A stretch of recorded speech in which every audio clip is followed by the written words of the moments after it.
இதனால் ஊட்டிக்கு வந்தவனுக்கு வந்த சோதனை. ரோடு கூட போட மாட்டேங்க, கண்ட இடத்துல வசூலுக்கு வச்சுருக்கான்றாரு.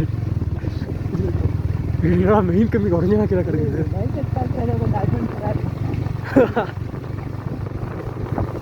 பரவாயில்ல, ஹாய் சாப்பிட்றேன், ஹாய்லாம் சொல்கிறோம்.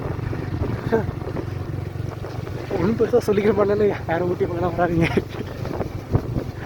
நல்லா கொளுத்துற வெயிலில் வந்து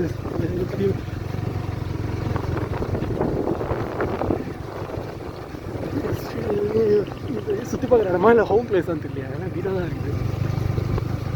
இந்திய ரைட் போஸ்ட்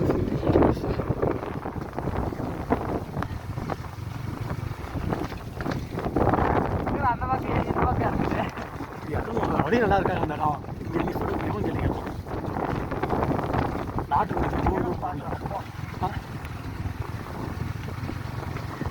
நல்லா இருக்கா? அந்த லேக்லாம் ஒரு இங்கே இருக்கும் உண்டா வண்டியா? அதோட ரஜி கேட்பாங்க. அப்படியே சுற்றி அப்படி இறங்க கீழே இறங்க. கீழே போகலாமா? ஓ, பாதை முடிந்த பிறகும் இந்த உலகில் பயணம் முடியவில்லை. தலைவன் நாமத்துக்குமார் சொல்லிருக்காரு. அந்த பாட்டு பாட்டு ஸ்டேட்டஸ் வைக்கிறோமா இப்போ? ஆஃப்டர் இல்லை, இது ட்ராக்கு கிடச்சா பாதை முடிஞ்சாதான் அந்த ஸ்பாட்டை போடணும் இருக்கும். குதிரைலாம் மேய்க்கலாமா? நம்ம மட்டும் உள்ள வரக்கூடாது. என்ன ரூல்ஸ் வச்சுருக்காங்க? சுபி ஓட்டோ பேச அடி எப்போ போகலாம். ஏய், அந்த மாதிரி தான் எனக்கு இங்கே காட்டிட்டு அந்த 30 ரூபா எடுத்து போகிறது எங்கே வந்துட்டு போனேன். ஆனால் இது நாட்டோடன்னு சொல்லி அனுப்பிச்சு சொல்லிட்டாங்கன்னா எனக்கு ஃபைன் போட்டுருவாங்க. இந்த வண்டியை சொல்லி 1000 ரூபாய்க்கு இது வர கொடுக்கறது மட்டுமோ காட்டு ரொம்ப இருக்குதா?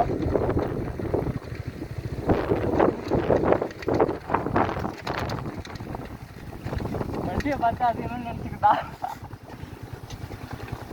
ஐ திங்க் இது ஃபாரஸ்ட்டோ. நீங்கள் ஆள் நட மாட்டேன்னா இல்லை போலடா. எவ்வளவுமே இல்லைடா, நம்ம இடத்துல வந்துட்டு யூட்டர் வந்துட்டா. ரெஃபர்ஸ் கூட வாங்கிட்டு போகிறோம். ஏதாச்சும் துரத்துனா தப்பிக்க கூட முடியாது அந்த ரூட்டில்.